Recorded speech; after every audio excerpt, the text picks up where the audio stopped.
আজকে একটা চ্যালেঞ্জ নিয়ে হলো ভিডিওটা শুরু করতেছি। শুরু বলতে হলো মাঝের থেকে হয়তো আপনারা দেখতেছেন। সকালবেলা হলো ঢাকা থেকে ফেনী আসছি 6:30টার সময় রওনা দিয়ে, কিন্তু কোনো কারণে ক্যামেরা হ্যাং করে আমার টোটাল আসার ভিডিওটা হয় নাই। এটা খুবই মানে ডিসঅ্যাপয়েন্টেড আমি, কেননা আবার এই ভিডিওর জন্য আমি ঢাকা থেকে আবার ফেনী আসবো আজকে, এটা তো আর হয় না। তো আজকেই আবার আমি ঢাকা ব্যাক করতেছি। তো চলুন তাহলে শুরু করি ফেনী থেকে ঢাকার ভিডিও। তো hey everyone, this is Shamsul Arifin Piyas and you are watching noob rider. Welcome to another moto blog.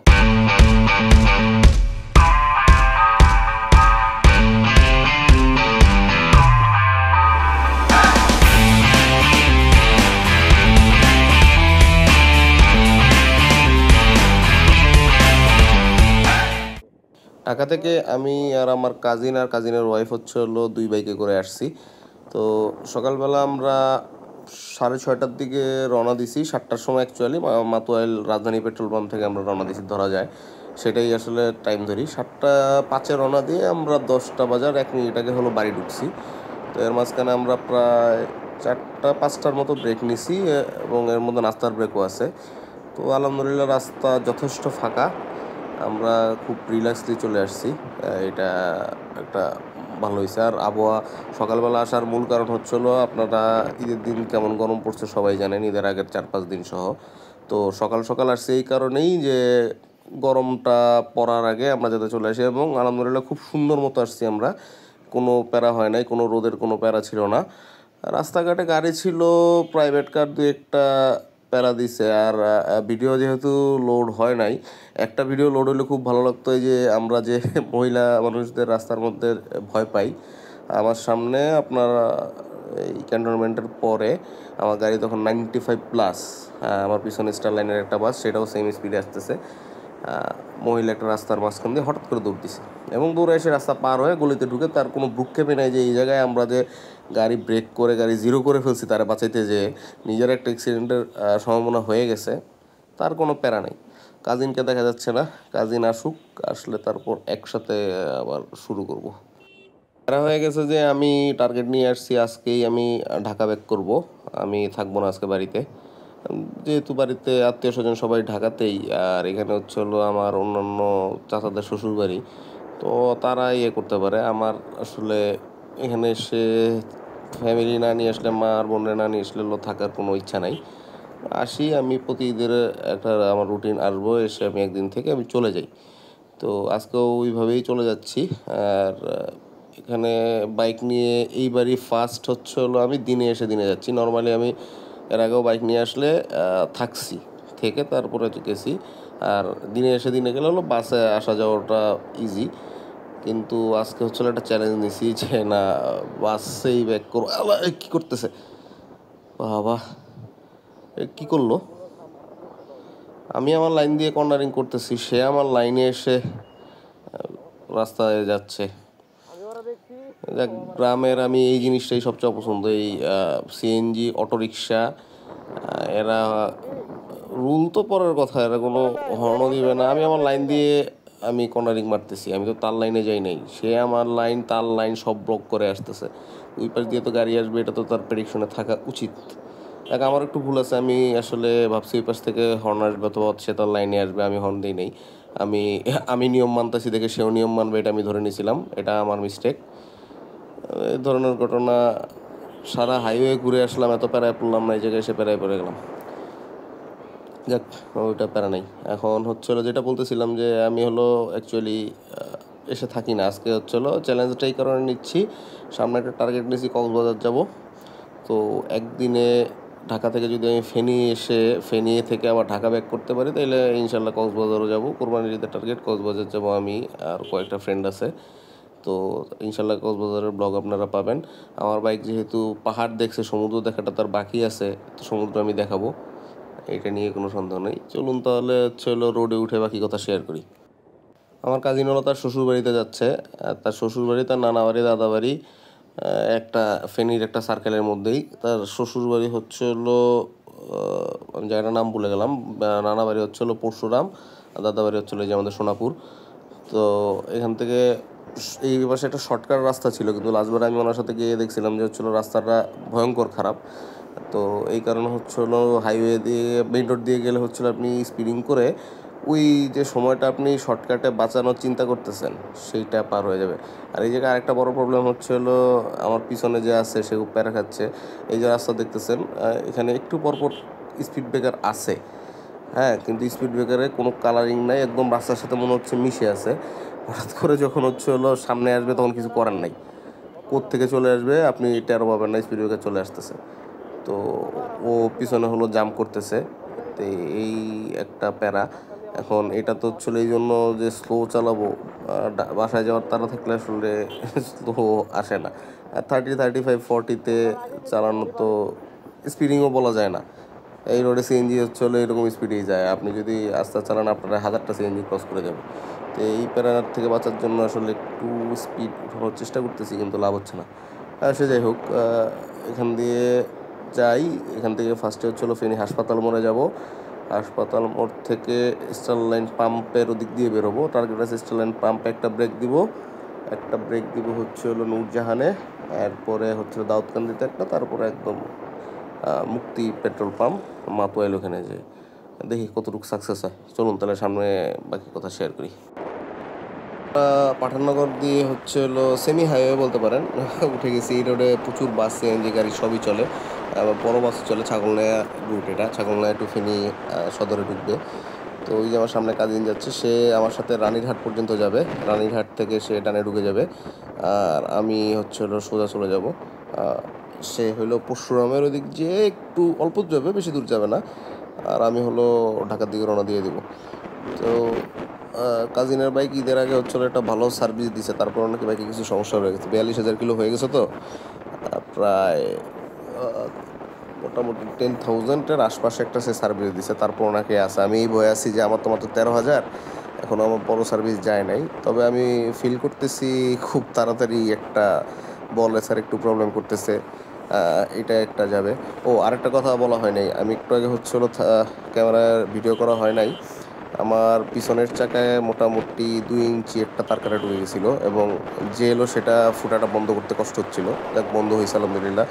মনে হচ্ছে না আল্লাহ আল্লাহ করে চলে যেতে পারবো মনে হচ্ছে, আর যদি কোনো প্রবলেম না হয় তাইলে আলহামদুলিল্লাহ। তো চলুন তাইলে একবার স্টারলাইন পাম্পে যেয়ে তারপর আবার ক্যামেরা অন করব। আপনাদেরকে বলছিলাম স্টারলাইন পাম্পে যেয়ে ক্যামেরা অন করব। দুর্ভাগ্যবশত আমি একটা টার্গেট নিয়েছিলাম যে একবারে 200 কিলো ফিল আপ হলে, মানে 200 কিলো পূরণ হলে তারপর হচ্ছিলো গাড়ি একটা ব্রেক দিবে। স্টারলাইন পাম্পে আর থামি নাই, থামসি এসে হচ্ছিলো 14 গ্রাম পার হয়ে বাবুর্চি বাজারে। তো টার্গেট তো পরের কথা, আমি মোটামুটি প্রায় হচ্ছে হলো 30-35 কিলো আগে আসছি। তো স্টারলাইন পাম্প থেকে হয় না, এই কারণে হচ্ছিলো আপনাদের সাথে আগের ফুটেজ শেয়ার করতে পারতেছি না। এখন বাবুর্চি বাজারে থামছিলাম এই যে একটা জায়গায়, যে একটু পানি টানি খাবো, কারণ অনেকক্ষণ রোড করা। যখন রাইড করতেছি তখন কোনো প্যারা হচ্ছে না, যখন থামাইতেছি পুরো মনে হচ্ছে শরীরের সব এনার্জি শুষে নিচ্ছে। তো এই জন্য একটু ঠান্ডা পানি খাবো ভাবলাম, যে এমন এক জায়গায় দাঁড়াইছি যেখানে আশপাশে কোথাও ফ্রিজ নেই। 4-5টা দোকান খুঁজে তারপর হচ্ছিল নর্মাল পানি খেলাম, আর কী করবো, আর গাড়িটাকে একটু রেস্ট দেওয়া দরকার। আপনারা জানেন হচ্ছিলো জিক্সার হচ্ছিলো একটা air cooled engine. Air cooled engine হওয়ার পর অন্যান্য বাইক থেকে এটা একটু বেশি হিট হয়, যদিও পারফরমেন্সে কোনো প্রবলেম হয় না। তো এটা একটা 50-60 কিলো পর একটা রেস যদি না দেই, মানে নিজের কাছেই হচ্ছিলো গাড়ির সাউন্ডই চেঞ্জ হয়ে যায়। তো এই কারণে একটা ব্রেক দিছিলাম, ব্রেকের পরে হচ্ছিলো এখন যাচ্ছি। যাক, বাবুর্চি বাজার হলো 14 গ্রাম পার হয়ে গেছি। এরপরে আমার টার্গেট হচ্ছে হলো হয়তো নূরজাহানে আর থামবো না। নূরজাহান এখান থেকে খুব সম্ভবত 10-12 কিলো। তো নূরজাহানেও থামবো না, ক্যান্টনমেন্টেও থামবো না। থামলে হচ্ছিলো জাস্ট একটু পানি আর চা খাওয়ার জন্য মাঝামাঝি কোনো একটা বড় বড় বলতে যেখানে হলো মানুষজন বাস টাস থামে, মোটামুটি স্টপেজ টাইপ, সেখানে থেমে একটু চাটা খেয়ে নিব। কেননা ঈদের সময় রাস্তা ফাঁকা, আর যে পরিমাণ ছিনতাইয়ের ঘটনা ঘটতেছে, এই কারণে যে কোনো জায়গায় দাঁড়ানোটা আসলে আমি সেফ মনে করি না আমার নিজের দিক থেকে। তো সেই কারণে চলুন একটু সামনে আগে, তারপর আবার কোথাও। এত সুন্দর এই ঈদের সময় আসতে এই জন্যই ভালো লাগে। দেখেন আপনার, মানে আমি অ্যাভারেজে ক্রুজ করতেছি হচ্ছিলো 95, 100, 90, 85+ এভরি টাইম। এবং মানে চলতেছে, গাড়ি চলতেছে, ব্রেক ধরা লাগতেছে না, ক্লাচ ধরা লাগতেছে না। এবং সকালবেলা আসার সময় আসছিলাম হচ্ছিলো জাস্ট ভাই ওই যে বললাম একটু 90 উপরে গেলে তার প্রবলেম করে দেখে 80-85 এর উপরে উঠতেছিলাম না। তো ওই সময় প্রচুর গাড়ি আমাদের ওভারটেক করছে, আর এখন যখন আমি 90+, 100+ চালাচ্ছি, আমাকে খুব কম গাড়ি ওভারটেক করতেছে, এটা আমার একটা স্বস্তি। বাসগুলি করতেছে, বাসগুলি আসলে 100-এর উপর যেও মানতেছে না, ওরা 120-110 এইভাবে চালাচ্ছে। বিশেষ করে স্টার লাইন আমারে অনেকগুলি ওভারটেক করছে। আর এত সুন্দর রাস্তায় যে দেখেন সামনে ওই দূর দূরান্তে গাড়ি, আমিও 90-তে চালাচ্ছি, তারাও এরকমই চালাচ্ছে, কাছে ধীরে ধীরে আসতেছে। মানে এই টাইপের রাস্তা পেলে আসলে এটা যদি ডেইলি ঢাকা চিটাগাং হাইওয়ে এরকম হতো, ডেইলি আপ ডাউনে কোনো প্যারা নেই। আমি অলমোস্ট হচ্ছে হলো 230 কিলোর উপরে চালাই ফেলছি, এবং 230 কিলো চালানোর পরে আমার শরীরে এনার্জির কোনো ঘাটতি হচ্ছে না। মানে এত সুন্দর স্মুথ রাস্তা, সাথে হচ্ছে হলো এত সুন্দর ফাঁকা। তো আপনার জার্নির কষ্টটা আসলে ওইভাবে লাগতেছে না। এয়ার ব্লাস্ট একটা লাগতেছে, এটা কিছু করার নাই, এটা একটু স্পোর্টস বাইক হলেও তো সামনে ভাইজারের কারণে কিছু উইন্ডশিল্ডের কারণে কিছুটা হলেও কম লাগতো, এখন ওটা তো আর কিছু করার নাই। ওটার জন্য একটু অটোমেটিক টায়ার্ড হব, কিন্তু আপনার যদি একটু পরপর ডিহাইড্রেট নিজেকে করে নিই, 40-50 কিলো যেতে হচ্ছিলো, সময় লাগতেছে সর্বোচ্চ 30-35-40 মিনিট। 40 মিনিট পর পর একটা ব্রেক দিয়ে একটা পানি টানি খেয়ে নিলে ওই ডিহাইড্রেশনের আসলে মনে হয় না তখন কোনো ঘাটতি হবে, কেননা আপনি ঘামতেছেন না, বাতাস ঠান্ডা। তো বাতাস ঠান্ডার কারণে, না ঘামার কারণে হচ্ছিলো রিল্যাক্সলি চালানো যাচ্ছে। এরকম ঢাকা চিটাং হাইওয়েতে আমি ঈদের সময় এই জন্যই আসি। লাস্ট যেবার সাজেক আসলাম, সাজেকের ব্লগে আপনারা হয়তো দেখছেন, আসার সময় আমি কী পরিমাণ জ্যাম ঠেলা লাগছে। আসার সময় প্রায় মনে হয় 2.5-3 ঘন্টা আমি জ্যামই ঠেলছি। আমরা স্পট ধরতে পারি নাই, স্পট না ধরতে পারার কারণে হচ্ছে হলো আমরা ওই দিন আর সাজেক উঠতে পারি নাই, পরে সিঙ্গেলি আমি একলাই উঠছিলাম। তো আজকের মতো যদি রোড হইতো, আমি সকালে এই 10টার সাজেকের ট্রিপ মনে হয় ভোরে রওনা দিলেই ধরে ফেলতো, রাতে রওনা দেওয়া লাগতো না, আলো ফোটার পর রওনা দিলেও ধরা যেত। মানে এত সুন্দর, এত রিল্যাক্সলি রাস্তা। চলেন সামনে বাকি কথা বলবো। সামনের বাসটা আমাদের ওভারটেক টেক করে এসে এখানে এসে খুব প্যারা দিচ্ছে। স্টেশনে এসে সাইড না করে যাচ্ছে, আর এই ভদ্রলোক সে হেলমেট টেলমেট ছাড়া বিন্দাস বাসওয়ালার জ্ঞান দিতেছে, সাইড না করে কেন নিতেছে। তুই বেটা হেলমেট পরস নাই, তুই আরেকজনের জ্ঞান দিস কেন? আমি অন দিতেছি, আমারও সাইড দেয় না। মানে বয়স্ক ছাত্রী, লুকিং গ্লাস নাই, কিছু নেই। লুকিং গ্লাস ছাড়া রাস্তায় কেমনে চলে হাইওয়েতে, আমি এটা বুঝি না। হাইওয়েতে লুকিং গ্লাস আমার মাস্ট লাগে। হাইওয়েতে লুকিং গ্লাস ছাড়া কীভাবে কেমনে গাড়ি চালায়? ওই যে সামনে আরেক ছাত্রী, সে হচ্ছে একটু পর পর ওই যে পিছনে তাকায় তাকায় দেখতেছে আমি আসি কিনা বা কোনো গাড়ি আছে কিনা, সে ডানে যাবে। তো সে হাই স্পিডিং করতেছে, উইথ আমি 70-তেও তাকে ধরতে পারতেছিলাম না, 80+ ছিল সে। 80+ ক্রুজ করতেছেন আপনি রাস্তার মধ্যে, আপনার গাড়িতে লুকিং গ্লাস নেই। আপনি কি গাড়ি রাস্তার সর্বোচ্চ গতির গাড়ি, যে পিছন থেকে আপনাকে কেউ ক্রস করবে না, কেউ এসে মেরে দিবে না, এইগুলির হচ্ছে হলো সবার আগে পুলিশ দিয়ে রাস্তার মাঝখানে দাঁড়ায় পিটানো উচিত, যাতে অন্যরা দেখে এই কাজগুলি না করে। লুকিং গ্লাস আপনার হাইওয়েতে কেন, নর্মাল যে কোনো জায়গায় চলার জন্য মাস্ট। আপনি কখনোই কোনো জায়গার টপ স্পিডের গাড়ি না, আমাদের বাংলাদেশে যে কয়টা বাইক আছে তার থেকে প্রাইভেট কারের স্পিড বেশি। আপনাকে যে কোনো সময় যে কোনো প্রাইভেট কার ক্রস করে যাবে, আপনি কেন হচ্ছে হলো চিন্তা করবেন আপনি ক্রস করবেন। দেখেন 100 তুলছি, 100-তে এটা আসলে একটু বোরিং, বোরিং এই কারণে এটা আমি মাওয়াতে ফিল করি। চলতেছে চলতেছে, মানে কোনো বিনোদন নাই। এটাই তাও একটু বিনোদন আছে যে অটো টটো আসে, মানে খেয়াল রাখা লাগে এদিক ওদিক, ইন্টারসেকশনগুলি পরে সেগুলিতে একটু সাবধান হওয়া লাগে। মাওয়াতে হচ্ছে হলো তো কোনো সাবধানতার ইয়ে নেই, সোজা চলতেছেন চলতেছেন, সামনের গাড়ি কী করে শুধু এইটা দেখবেন, আশপাশের কোনো কিছু দেখার দরকার নেই। এখানে তাও এই প্যারাটা আছে, আশপাশ দেখা লাগে না। তো এটাও আজকে হলো আমার ঘুম চলে আসতো, একে রাতে ঘুম হয় নাই, সকালবেলা ফেনি আসছি, আবার এখন ব্যাক করতেছি দুপুরের দিকে। এইটা খুবই প্যাথেটিক, কিছু করার নেই। আর সামনের এই বিআরটিসি গাড়িটা ভালোই টানে, বিআরটিসি গাড়িটারে আমি একবার ওভারটেক করি, সে আমার ওভারটেক করে। এবারে যে মিউচুয়াল আন্ডারস্ট্যান্ডিংয়ে আমাদের ভালোই টানাটানি চলতেছে, এমন না যে রেস করা হইতেছে। আপনি আমার স্পিড দেখলে বুঝবেন আমি কোনো গাড়ির সাথে রেস করতেছি না। আমারে কিছু জায়গায় আমি ক্যামেরা অন ছিল না, আমার আসছে পিছনের বাইক, লোকাল বাইক, হেলমেট টেলমেট ছাড়া সেই পালসার নিয়ে টানতেছে। আমি ছেড়ে দিছি, ভাই যাও তুমি। সে ভাবটা এমন, পালসার নিয়ে সে 100-এ আমাকে ক্রস করে ফেলবে। ক্যামেরাটা আবার অন করলাম, এই দেখেন রাস্তার পাশে বিজ্ঞাপনের জন্য হচ্ছে হলো প্রচুর ব্যানার দিয়ে রাখছে। দেখতে ভালোই লাগতেছে। বিজ্ঞাপনগুলি দিলে যদি কালারফুল বিজ্ঞাপন দেয় তাহলে একটু ভালো লাগবে। আর যেহেতু সবুজের মাঝখানে মাঝখানে হচ্ছিল দিয়ে রাখছে, দেখতে খুবই সুন্দর লাগতেছে। তো এই কারণে আসলে ক্যামেরাটা অন করলাম। আর প্রায় দাউদকান্দির কাছাকাছি পৌঁছে গেছি। ইচ্ছা আছে দাউদকান্দির পরে যে হচ্ছিল একটা ব্রেক দিব। সরি, দাউদকান্দি না, আমরা নূরজাহানের কাছাকাছি পৌঁছেছি। দাউদকান্দি এখন অনেক দূরে আছে। এর মাঝে একটা ব্রেক দিব, তারপর গজারিয়া বা ভবেরচর ওই জায়গায় একটা ব্রেক দিব, আর দুইটা ব্রেক দিব। 3 নম্বর ব্রেকটা হবে হচ্ছে হলো পেট্রোল পাম্পে লাস্ট মাতোয়াইলে, সেখানে ট্যাঙ্কিটা লোড করে মাইলেজটা হিসাব করবো।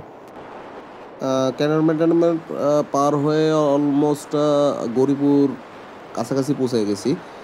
এই যে আপনার যখনই ক্যামেরা অন করতেছে আপনারা হয়তো ক্রুজিং স্পিড দেখতেছেন 80+ অথবা 90+। তো এইভাবেই চলতেছে। প্রায় অলমোস্ট আমি যেটা হিসাব করতেছি 3টার মধ্যে পৌঁছে যাব। তার মানে স্টারলাইন পেট্রোল পাম্প থেকে ঢাকা আমার বাসায় পৌঁছাইতে 2 ঘন্টা, 2.25 ঘন্টা বা 2.5 ঘন্টার মতো সময় লাগবে। খুবই ভালো। তো এটা নর্মাল সময়ে বাইকে ব্রেক এতগুলি দিয়ে আসলে সম্ভব না। একটা কন্টিনিউয়াস স্পিডে চলতেছে, তো ব্রেক যতই দেই, যতক্ষণ গাড়ি চলতেছে ততক্ষণ আমি একটা মানে কন্টিনিউয়াস চলতেছে। 50 কিলো পরে ব্রেক দিচ্ছি, 50 কিলো আমি 30-35 মিনিটে পার হয়ে যাচ্ছি। তো এই কারণে আসলে গায়ে লাগতেছে না। আর চলুন তাহলে একবার মেঘনা পার হই। মেঘনা সেতুর উপরে ক্যামেরা অন করার ইচ্ছা আছে। যদি ক্যামেরায় কোনো প্রবলেম না হয় তাহলে হয়তো ভিডিও হবে। আর যদি প্রবলেম হয় তাহলে হচ্ছে এর পরে যখন ব্রেক দিব তখন বাকি আবার ভিডিও অন করব। মেঘনা পার হয়ে গেছি। এখন হচ্ছে আমরা এই গজারিয়া ভবেরচর ভাটেরচর যেই মাঝামাঝি যে রোডটা, মেঘনা আর গোমতীর মাঝামাঝি, সরি মেঘনা না, গোমতী পার হয়েছি, মেঘনা হলো সামনে। তো এর মাঝামাঝি রাস্তা দিয়ে যাচ্ছি। আর সামনে ব্রেক দিব একটা জায়গা খুঁজছি যেখানে কোনো হোটেল খোলা নাই, মানে কোনো দোকানপাট আশপাশে খোলা নাই। বাম্পার দিয়ে অনেকক্ষণ দেখতে দেখতে যাচ্ছি। যতগুলি স্টপেজ টাইপ জায়গা আছে প্রত্যেকটা জায়গায় অফ। দেখি সামনে কোথাও পেলে এখানে নেমে একটু পানি টানি খাবো। আর হচ্ছে হলো বাইকের অক্টেন বুস্টারটাও ব্যাগ থেকে বের করতে হবে। তো দেখি সামনে পাই কিনা। তো এই একটা জায়গা পাইছিলাম মেঘনা সেতুর একদম আগে আগে, সামনেই মেঘনা সেতু। তো এখানে দাঁড়াইতে পারছি। এখানেও হচ্ছে হলো প্রায় ধরেন যে 20-25টা দোকান আছে, এর মধ্যে একটা দোকানই শুধুমাত্র খোলা। তবে ওই একটা দোকান খোলা থাকা দরকার। ওইটার মধ্যে হচ্ছে হলো আপনার ইঞ্জিন অয়েল টয়েল বা জেনারেল সার্ভিসিংয়ের জন্য যেসব টুকটাক জিনিস লাগে সেগুলি ওই দোকানটায় দেখলাম আছে। তো এটা যাদের ওই সময় মানে এই সময় লাগতেই পারে ইমার্জেন্সি হিসেবে, সে নাকি কখনো দোকান অফ করে না। তো এটা শুনে ভালো লাগলো। এক বুড়া চাচা ছিল। তো দেখি চিটাগাং রোড ঢুকে গেছি। আর ভিডিওটা লম্বা না করি, এমনি আমার যতটুকু মনে হয় কন্টেন্ট যদি প্লাস মাইনাস করতে চাই তাহলে হয়তো 2টা এপিসোড করতে হবে। দেখি 2টা হয় না একটা হয়। তো আজকের ভিডিওটা এই পর্যন্তই রাখি। এর বেশি লম্বা না করি, শুনে একটা পৌঁছাতে তো আর বেশিক্ষণ নাই। এই রাস্তা তো ডেইলি দেখাই আমি অফিস থেকে আবার সময়। তো বিদায়, খোদা হাফেজ। দেখা হবে সামনের কোনো ব্লগে। সেই পর্যন্ত সবাই ভালো থাকবেন, সুস্থ থাকবেন, এবং চ্যানেল নতুন হলে অবশ্যই চ্যানেল একটা সাবস্ক্রাইব করে দিবেন এবং ভিডিওতে একটা লাইক কমেন্ট করে পাশে থাকবেন। খোদা হাফেজ।